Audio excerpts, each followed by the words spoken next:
This is Hidden Killers with Tony Bruschi.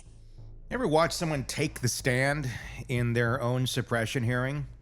It's kind of like watching someone jump into a shark-infested water without a cage. Either incredibly brave or just plain reckless, depending on how you look at it. That's exactly the gamble Stephan Sterns made. Yes, Stephan Sterns, the person who was sexually assaulting Maddie Soto and who is being charged with her murder.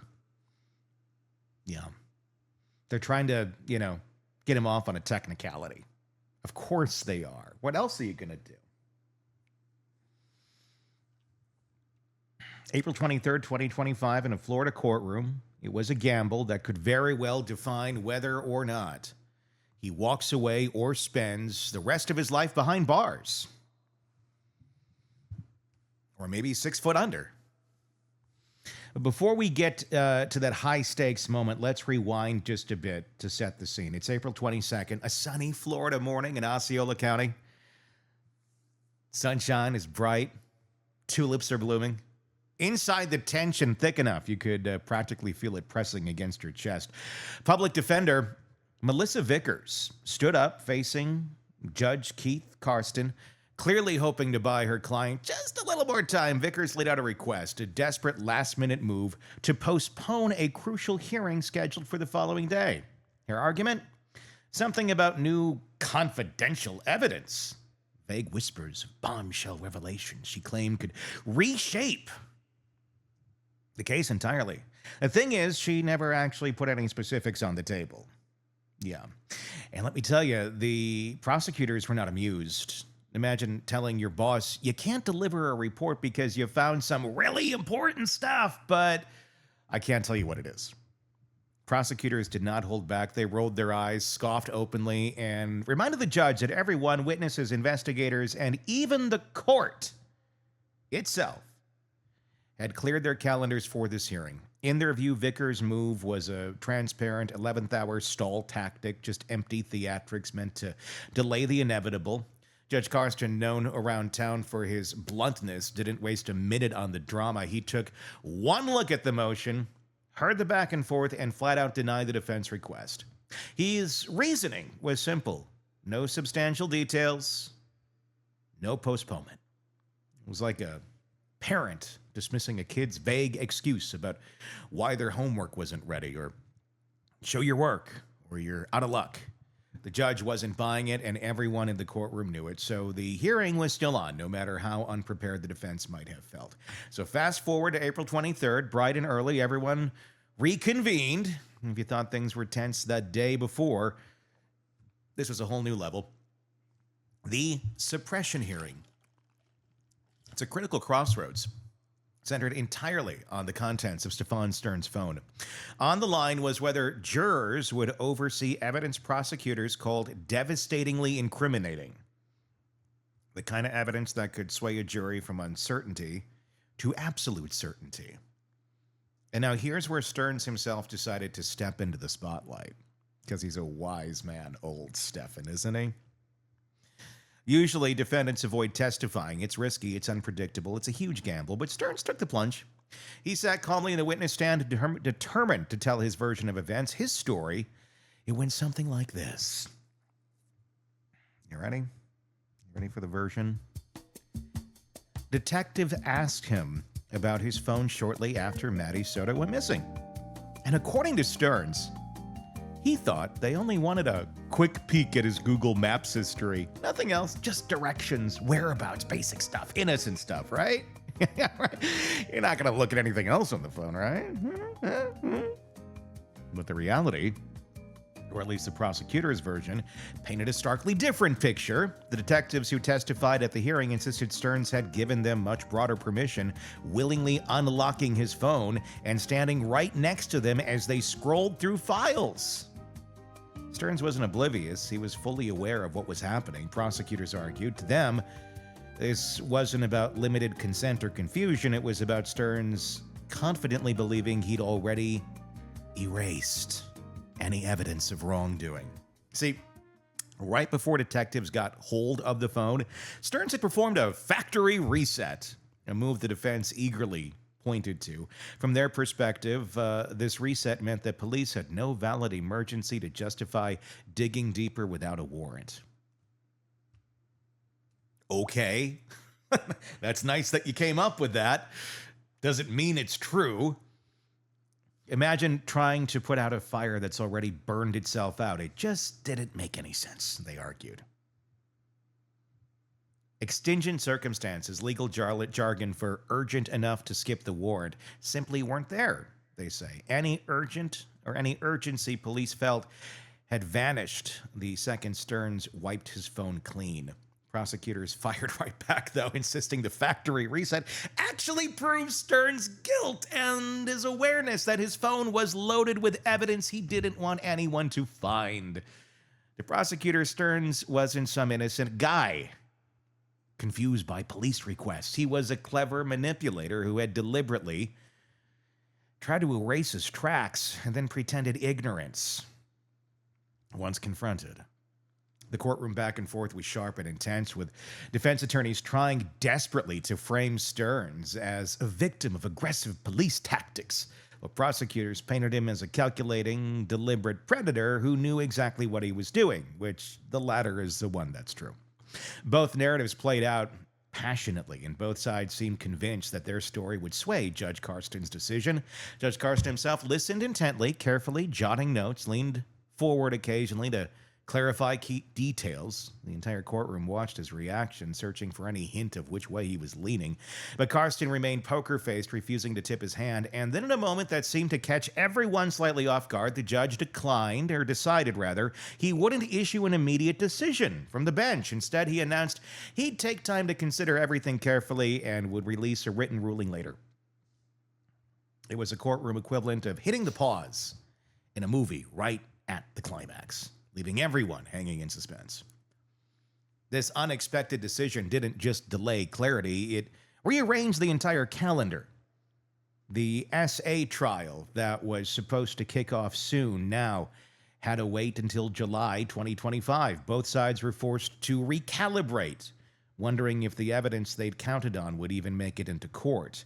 And the criminal trials like this, evidence isn't just important, it is everything. So as everyone filed out of the courtroom, questions hung heavily in the air.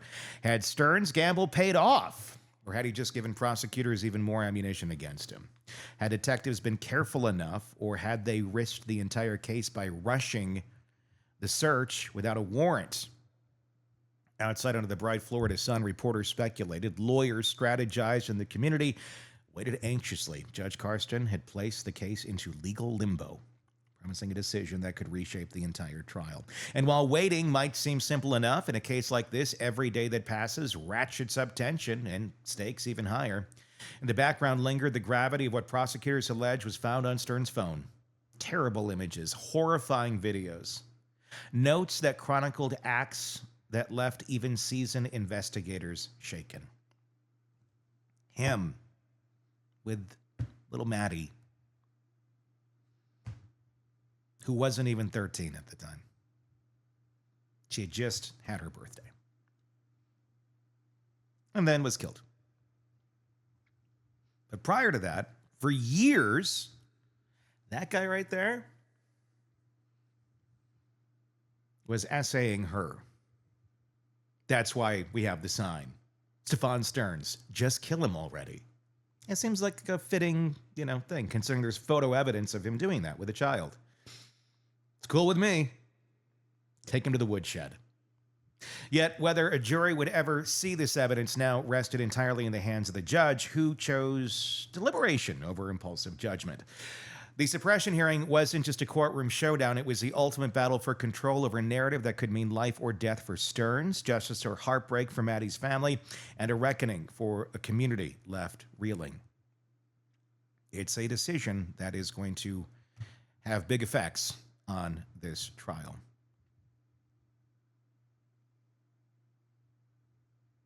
They're saying that people who do terrible things, there's a saying, rather, that people who do terrible things often hide in plain sight. Makes you feel comfortable, doesn't it? Blending effortlessly into the fabric of everyday life, which is probably true. Stephan Sterns was no different, at least according to prosecutors. When the details of his alleged crime surfaced, the community that once trusted him was left staring blankly, wondering how they'd missed something so horrifying happening right under their noses. The guy worked at Disney for a while. Yeah. To understand why the evidence from Sterns' phone was such a lightning rod in the courtroom, you have to first understand exactly what prosecutors allege they found on it. We're not talking about minor infractions or misunderstood actions here. We're talking about methodical, deliberate, years-long abuse, crimes carefully and meticulously documented in haunting detail for his pleasure. The story investigators tell starts years earlier, long before Maddie Soto was tragically taken from the world. They allege Sterns spent significant time carefully and deliberately grooming Maddie, ingraining himself into her life, positioning himself not as a predator, but as someone she could trust, someone who genuinely cared. Sterns, according to prosecutors, was an expert manipulator. He built a web of emotional dependency around Maddie, slowly eroding any boundaries that might have protected her, and her mom looked the other way. Investigators describe Maddie as trapped in a calculated web spun so delicately that no one noticed until it was too late, or they were too ignorant. Authorities say Sterns documented his abuse meticulously, storing explicit photographs and disturbing videos. They describe the evidence as graphic, detailed digital accounts capturing moments so unsettling that seasoned investigators, even they said this is like the worst of the worst. Alongside these explicit images and videos, prosecutors reportedly found carefully annotated digital notes. Sterns, they say, didn't just document his alleged acts or twisted personal reasons. He categorized them, obsessively organizing and indexing everything like some grotesque archive. It wasn't impulsive, nor was it sporadic. According to investigators, it was a cold, deliberate collection, a systematic record of cruelty. For Maddie and her family, Sterns wasn't just another person in the community. He was someone they trusted implicitly. He'd successfully portrayed himself as a caring, even protective person, which is precisely why his betrayal cut so deep. Family friends say he was often there during critical moments, always eager to lend support or advice, a steady figure whose presence seemed reassuring rather than suspicious. Prosecutors allege that this was exactly the facade Sterns meticulously crafted, a mask that hid the darkest of intentions. And then came the day Maddie was gone missing, the kind of disappearance that immediately grips a community with fear and dread. An innocent child suddenly gone, vanished without a trace. Sterns didn't fade into the background during this time. Instead, he actively stepped forward. According to investigators, he inserted himself directly into search efforts, speaking openly with media, portraying himself as a concerned and heartbroken member of the community, and he talked a lot like this with a crack in his voice, almost reminiscent of Bill Clinton back in the 90s, you know? It's kind of like how I did that impression back then. It was very similar to that. Sterns' public demeanor during those frantic initial days was convincing, well, at least to some. So convincing that many initially viewed him as one of the most committed volunteers working tirelessly to find Maddie. Unless, of course, you have extrasensory perception and you can just look at the guy and go, he's a predator. Which I think most of us actually did. I mean, come on. He's either a predator or a member of the Doobie Brothers in 1978. One of the two. But both cannot be true at the same time. But beneath the surface, prosecutors against Sterns, we were desperately trying to control the narrative, even as he stood among concerned search parties, even as he spoke eloquently to local reporters about the pain Maddie's family must feel in this tone. Investigators claim Sterns knew precisely what had happened. Authorities now accuse Sterns of orchestrating Maddie's disappearance and murder, an act that they say was carefully planned and coldly executed, designed to permanently silence his victim and conceal his alleged abuse. Maddie was getting to the age where she's going to start speaking out. And if she starts speaking out against you, that's not going to end well. So, like any true narcissist would do, he eliminated the problem. When Maddie's body was tragically discovered, the collective heart of the community broke. Investigators immediately pivoted their attention to Sterns, his proximity, his overly eager participation, his carefully constructed facade, all these factors combined to raise suspicion. Slowly, the supportive community Sterns had cultivated began to crumble around him, replaced with uneasy whispers and mounting accusations. One of the critical turning points came when authorities began closely examining Sterns' digital footprint. When detectives seized his phone, prosecutors claimed Sterns immediately attempted to cover his tracks, hurriedly performing a factory reset in an attempt to erase any digital evidence that could tie him to the crime. Yet investigators were able to recover a treasure trove of data anyway. Images, video, texts, and notes that painted the disturbing, clear picture of Sterns' alleged abuses and manipulations. They weren't isolated incidents or occasional actions. Prosecutors characterized Sterns' behavior as a pattern of persistent and calculated evil. They use the word evil when he carefully concealed behind him. Concealed it with charm, trust, and outward decency. Precisely because Sterns appeared so outwardly normal to some, prosecutors say that his alleged crimes feel particularly chilling and unsettling. The community's initial disbelief soon gave way to the grim realization of betrayal. Sterns carefully crafted that image, and it dissolved very, very quickly. With a wealth of digital evidence in hand, prosecutors made the bold and resolute move, announcing their intent to pursue the death penalty. It's a clear sign of how seriously they viewed these crimes, how deeply the acts had shaken investigators, the community, and Maddie's grieving family. Authorities argue that Sterns didn't merely commit murder, he committed calculated, premeditated acts of cruelty designed to erase any trace of his alleged wrongdoing, hoping perhaps that the digital reset of his phone would also reset the truth. That's not how it works, though. Now, as Sterns faces the courtroom, the stakes are as high as they come. Each decision made by the judge, particularly regarding whether jurors will see the critical digital evidence, could drastically shape the outcome of the trial. This is where it's important to do things correctly, do things in the right order, because it's up to a judge whether that information can be allowed into trial. At the end of the day, it's pretty damning. It could very likely get him the death penalty, and let's hope to God it does. Or it could be looked at as a procedural misstep where certain evidence doesn't make it into court, like all the damning stuff. It'll make it. But that certainly won't stop it from being a potential avenue for appeal, which he will inevitably repeal when found guilty. Because there's no way he's not going to be found guilty. I actually wonder if it will even make it to trial. This seems like one of those cases where it's going to be just plead out and we won't kill you. Or if you go to trial, you're probably going to get killed. For prosecutors, it's about delivering justice for Maddie Soto and her family. For Sterns, it's a fight for his life, trying to suppress evidence that prosecutors say proves irrefutable proof of his guilt. What will happen next? That is the big question. And what's going to happen with Mom, Jen Soto? A lot of questions about Mom. She's never been charged with anything, claims that she had no idea these things were going on, despite encouraging them to sleep together. But she hasn't been charged. Jen Soto. It's a lovely mom. Was she that ignorant? Was she that stupid? That she just couldn't contemplate something like this happening with her daughter? Or did she just not want to deal with it? That's too much. I got too much going on myself. I don't want to, deal with my daughter being essayed by my boyfriend.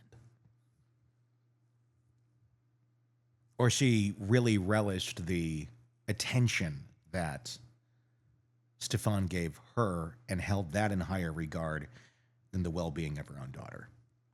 I'm going to go with B. I'm going to go with B. That's just my opinion, but I'm going to go with B. What she has provided to the prosecution, we don't know yet. All I can do is hope and pray that she provided a lot of information. And maybe that's why she's not been arrested yet. Maybe she's going to help to bring down the other folks that he's in rings with where they share this type of stuff. And if that's the truth, then good. Clearly not a healthy human being in any sense of the imagination.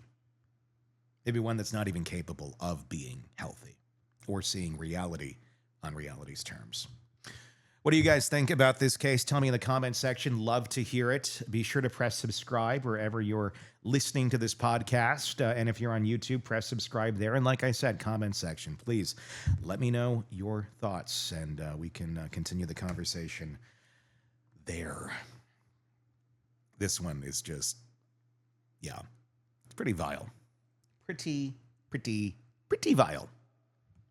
And it's just so black and white. He's on video doing this stuff with the kid. Ain't no question about it. So, just kill him already.